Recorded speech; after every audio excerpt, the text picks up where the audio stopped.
Today's guests are the Thunder and Lightning of Bishop Ryan football.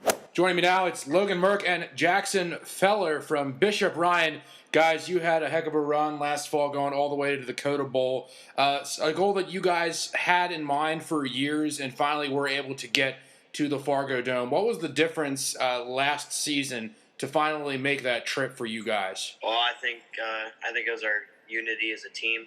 I think we were like a brotherhood. Did a lot of things together, and I don't know, we just enjoyed ourselves, I guess. Mm-hmm. Yeah, like Jaxon said, we were really close as a team. I think the amount of work we put in, and our coaching staff pushing us to next level, it was huge in our run to the state championship. At the same time, guys, how nice was it to not have to play that stupid, goofy Beulah team with their dumb fakes everywhere? Logan, I see you're laughing about it. Yeah, I know that.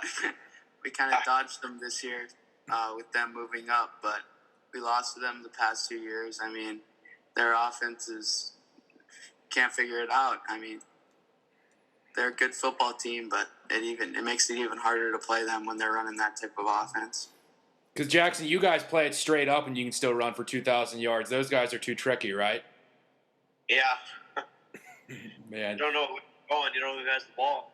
Yeah, it's crazy. We know you guys have the ball, and then you just keep going to the end zone. How dynamic is the offense when you guys have weapons like both you and Jaxon, Logan, compared to just maybe one-star running back or one-star receiver? I think it's an advantage because you're going to have to be worried about a run game, and then once you start going down our run game, then we got Logan and several other receivers out that you have to worry about also, so you can't just focus on one thing, so it makes it quite hard. You guys go to the Dakota Bowl last year. You play Langdon area, Edmore, Munich. They get after it a little bit, but it's two teams that both seem like you guys have a bunch of great players coming back. If you might see them again next year in the playoffs the way things were going, at least based on this season. How can you compete well against them again and maybe even come out on the winning side this time around? Both teams do have a lot of skilled players and are honestly undersized compared to some teams, but I mean it's the work we put in, it's the technicality of different skills and moves you have to learn and use in the game. Playing them again would be nice, and I hope we get the chance. But maybe we'll scout, do a little more scouting this time probably. A couple of Romfo boys to be worried about, huh, Jaxon? Yeah, I think the main thing is we just haven't played them before. We haven't really played a team with that good of a screen offense. So I think that's what kind of bit us in the butt in that game. You guys were going. You're led by Roger Coleman, okay, the head coach. And it's kind of interesting because I feel like sometimes he can be real serious and sometimes he can be joking around a lot, kind of like how Jaxon seems to be the serious guy. And Logan, you kind of have a little bit more fun, I think. What's it been like having him as head coach during this time? It's awesome. I mean, the guy knows so much about football. He played his entire life, even in the college level. Every day, I mean, I learn a new thing about whether it's linebacker, even receiver. He knows what he's talking about, and I love him as a coach and as a person as well. Jaxon, how's he getting you close to 2,000 yards? Well, I think he likes to run the tempo. He likes to keep it going. And when he sees someone working, he keeps it going. Just if I get a couple of good yards, you just keep giving it to me until it doesn't work, and then you'll pass it up to Logan. He did want me to ask you guys that question, and he did want to review this and edit it accordingly, depending on what you said. So I don't know if that's even going to make the final cut of the show, but I appreciate you sharing your thoughts on Roger there. Now, Jaxon, speaking of guys that are always around there at practice, like Coach, how lucky do you feel that Nick Sanders overthrew me and then your coach hung the ball up in the air when we went against each other in one-on-one practice drills so that I wasn't able to complete a pass against you, even though the opportunity was there for me with my sweet feet? You're funny, man. You had him, honestly. Think about it. This has been over the course of 2 years. First of all, they hang it up in the air so you can catch up as a cornerback. And then, it was just not even close the second time around. Jaxon, your assessment of our rivalry. What'd you say?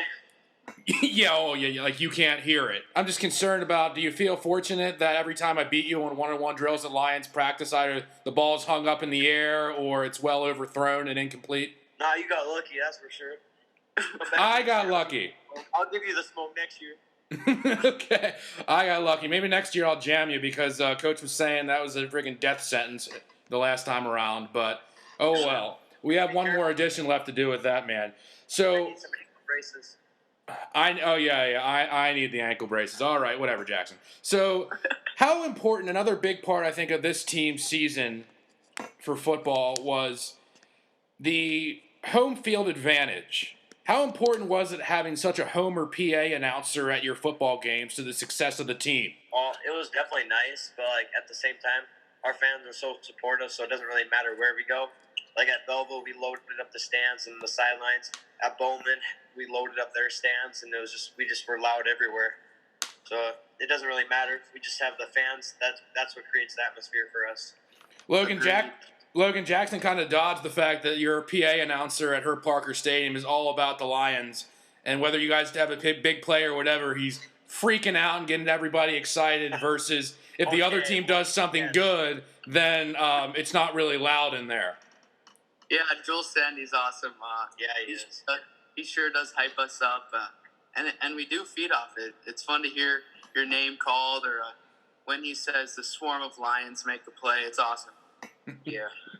Okay, yeah. So another Bishop Ryan favor that's been going on here is moving to the winter sports. You guys got a brand new basketball coach that wants to be at Bishop Ryan over your rivals from across the street there. First, start with Logan. I mean, what do you think about Brody Bosch joining the basketball program now? I mean, I'm so glad he's a coach now. Been fortunate to have him as a coach before, and I love his style. I mean, he played at Bishop Ryan. It's his home, and I watched him play, and he was a heck of a basketball player, and I can't wait to play for him now again. Jackson, were you kind of surprised when you heard the news about that? I know I called you like the day of for the story about it, but how surprising was it? And what do you think it means for the Bishop Ryan alumni to make their way back to school to coach? I think it's very cool. I love Brody. He's a very good coach. And obviously, since he's played at Ryan, it's kind of nice to have him back here in his home. 100%. Now, would either of you consider getting involved in coaching when you're done playing sports? I know that's well down the road, but it seems like there's a lot of young age coaches that get out of it and then come right back in. Maybe. I don't know. I think I'm going to focus on college. Oh, yeah, but I mean, even after that. I thought about coaching before. It's probably something that might happen. Mm-hmm. You guys going to team up again or something, or what? Might have to. What's there to like about the basketball team that's coming back at Bishop Ryan? There seem to be a lot of young players replacing, Ben Bowl, Mason Hedberg, Shinaza Udekwe. You guys did all right, but I mean, you have some room to improve next year. I mean, what do you like about the roster coming back? I mean, the biggest thing is that we're bringing everybody back, and we're gonna have another year to play together, and we're only gonna get better. And I mean, I think we have a lot of potential this year to make a run. That includes Jackson Feller, right, Logan? Yeah, correct. Jackson, when you have that basketball leading role, let's talk about something real quick when it comes to the momentum of the game, the heat of the moment in the game. How do you kind of keep the balance between that tough intensity and then not get technical fouls? I don't know. Sometimes I just get too into it and kind of get too excited. And I just feel like, some of the officials just kind of take that the wrong way, I feel like sometimes. Sometimes, yes, it is a little over the board. But at the same time, I feel like the officials just try to size you up every single time. So I don't really know. You're worried about the officials, including driving into the post among the trees, Jackson, or what? Nah. I ain't worried about it. You just got to keep them out of your head. Play the game. 100%. You haven't attended a single day of Flop Academy, have you? No. That's Logan Academy. That's me. D student at the Flop Academy? Okay, great. You guys just coming off some baseball workouts as we get the summer going finally. Obviously, it was unfortunate to miss out on spring sports entirely. Starting with you, Logan, how much are you looking forward to getting back to some baseball in these independent leagues? Because, even the summer was up in the air. based on what the American Legion was saying, but a lot of people were kind of pulling together to have these independent leagues still happen. Yeah, I mean, I think the biggest thing is that we get to play baseball, and that's the most important thing. These first couple practices, I mean, it's so fun to be out there already with my teammates, and we're looking to have a good year and win a lot of games. Jaxon, do you think baseball is going to come back at all? I mean, it kind of took a lot of effort for independent leagues to happen. I don't know if we're going to even go back to American Legion. A lot of the teams, if they're even going to go back, because they just abandoned us like that. I mean, I was fortunate enough to listen to like my dad in like meetings with all these coaches, and they're all very passionate about us getting out and playing some baseball. So that's why they just kept pushing, and they let us play. You think that the Legion just did you like that too early, and this might be here to stay even past this summer? Yes, I feel like school ball should have been able to be played with guidelines.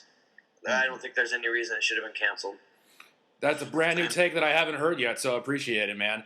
Now, you guys still have some time left in high school to accomplish some things here, but do you expect to be playing sports at the next level? Jaxon, you kind of first brought it up when it comes to playing in college and going to college versus coaching. So, I mean, I'll start with you. I mean, where do you want to go after high school when it comes to sports? Well, I mean, I have several colleges I'm looking at right now, but I'm really just trying to grind out and hopefully get NDSU. I mean, that would be the dream. Mm-hmm. So what's that, Logan? That's everybody's dream. I have UND, but I really want NDSU. Oh, yeah? So wait, what's the list look like right now, Jaxon? Montana Grizzlies, EWU, UND, some Davis school down in South Dakota, and then several D2 schools. The several D2 schools and that South Dakota school sound like they have a chance the way that you were like, oh, some others. He's counting them out. He's counting them out? Is that right, Jaxon, or what? No, I wasn't. Okay, well, we'll see you for the hat ceremony anyway. Bishop Ryan always has those signing day ceremonies, but maybe you should be the one that actually is suspenseful about it and has like a row of 4 different hats on and do it that way. That'd be an exciting change of pace, Jaxon. Logan, how about you after high school? What are you going to be doing? Still undecided, but I mean, playing sports in college has always been a goal of mine and something I'd like to do. So my options are open, but still undecided. Logan, I hope in the year or so since your tenure with the Minot Metros, obviously maybe some maturation has taken place. So I'm wondering, have you been able to curtail your addiction to Snapchat at all since we talked about it in the dugout that one time? I mean, yeah, I think so. I Snapchat a couple people, but not near as many as I used to, that's for sure. Yeah. I mean, last I heard, I think everybody had to get out for warm-ups, and you're about the last one out. And I'm wondering what on earth is going on in Snapchat in the middle of the afternoon. And you're like, oh, Ben, I just got to keep in track with the honeys is all. And then I told you, Logan, I mean, you have their whole life ahead of you. You're only Metros, man. And I don't even think you had anything to say after that, man. Do you have anything to say now? I mean, I was just probably taking some selfies, making sure my hair looked good, you know. That's probably... We all do it. Don't worry about that, man. Who do you think, Logan, is the best Taekwondo, I don't know if it's even player or athlete or student or dojo guy in the Merck family? Because I did a story about the Merck gym the other week. Oh, it's definitely Dan Merck. Dan Merck? Dan and Tina, they're both up there. Tina's a world champion. Dan's a 5th-degree black belt. You're getting... Oh, man, that is such a cop-out answer. You're like, I don't want to get grounded from mom or from dad or beat up by, like, my brother or sister is what I'm hearing, basically. Sure, though. All right, well, then we'll ask Jaxon that question. Jaxon, when you're seeing the Taekwondo gym, who comes out on top in the Merck family? Oh, probably Keaton or Tina. Keaton's pretty scary. Mm-hmm. Yeah, both my brothers like to grapple, so Keaton will take you down and submit you real quick. I'm not going to let Jaxon off the hook here. I'm going to ask you quick about... We've covered our one-on-one rivalry, Mr. Feller, but I'm not talking about back in the day, but how about nowadays? Who's the better athlete in the family between Jason and Jeremy Feller? Oh, man. I'd say my grandpa, honestly. Oh, really? He's savvy? Yeah, my grandpa flashes. Oh, my gosh. he's slashing and he's at the Merck dojo all night. Well, always great to hear from the family insight from a couple of guys that are still doing it for the Lions. That's Jaxon Feller, Logan Merck. Thank you. See ya, man.